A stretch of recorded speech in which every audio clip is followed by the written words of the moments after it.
Welcome back to the Mostly Preview Show presented by the Pro Football Challenge. I'm your host, the founder.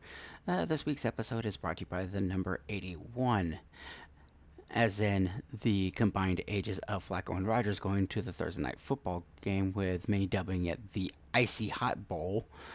Well, those ageless wonders told them youngins to suck on these numbers.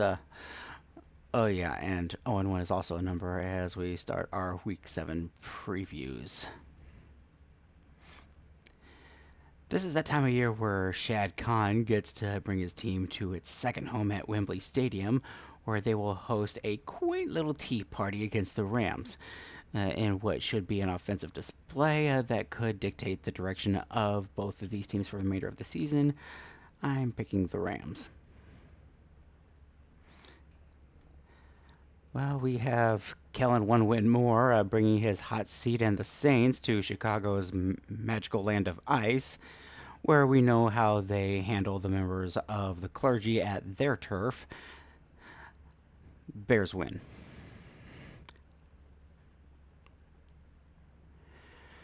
Rookie Dylan Gabriel is still looking for his first win, and Mike McDaniel is looking for a win to save his job. Uh, God, no, not another one of these games. I'm picking the Dolphins, but predicting that Daniels will be fired on Monday if he loses.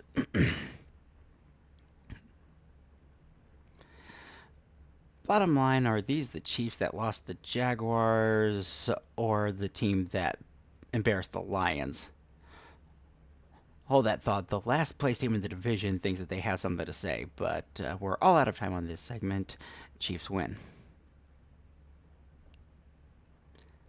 We have one team that went from winning 19 of its last 20 games to losing two straight, and the other who are finally back in the U.S. after a two-game excursion to London.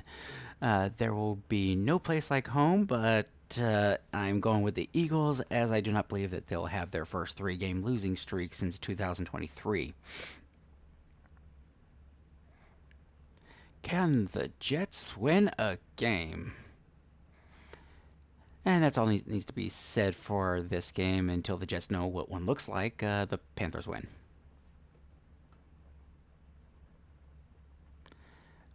No coach? No problem.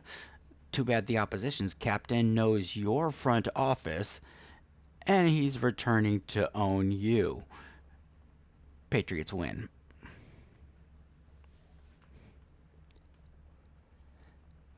This is the Super Bowl 21 rematch, the showdown between the two young guns who have beaten the Eagles this season.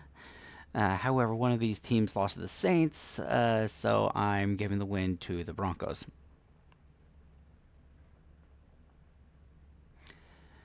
3 weeks later, and the Colts are hoping that La La Land is going to be good to them twice. While the Chargers running backs are banged up, they have activated Khalil Mack.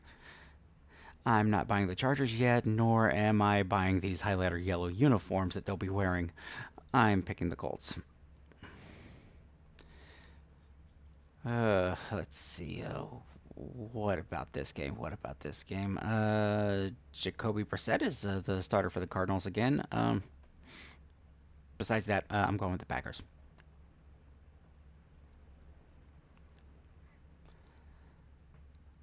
The Commanders are landing in town, down its top two receivers, leaving Jaden Daniels to go out on this basically on his own against a Cowboys team that's just got its top target back in a game where defenses will be optional. It was a rough call, but ultimately I'm going to go with the Cowboys.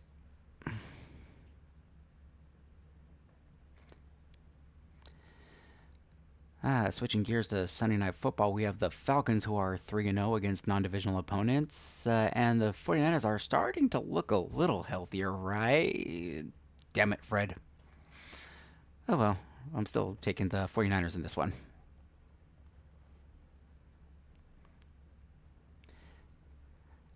So we've got both Mike Evans and Emeka Egbuka, who are both being listed as questionable going into this game being a game time decision. So we're either going to be having a Goff Mayfield showdown, or we're going to be spending most of the first of the my night football doubleheader admiring these snazzy Lions alternate uniforms. Well, due to the unpredictability factor, I'm rolling with Detroit tonight. And we rounded out with a late night 10 p.m. game where the Texans are struggling near the bottom of the AFC South. Meanwhile, the Seahawks are in the middle of a three-way hunt for the NFC West lead. I believe the Seahawks have more to play for, so I'm giving them the win in this one. Well, those are my 59% accurate picks made with 100% confidence. But what's your take? If you enjoy the show, hit the like, share, and subscribe buttons. And remember, when you've got something to prove, there's nothing greater than a challenge. I'll see you next time.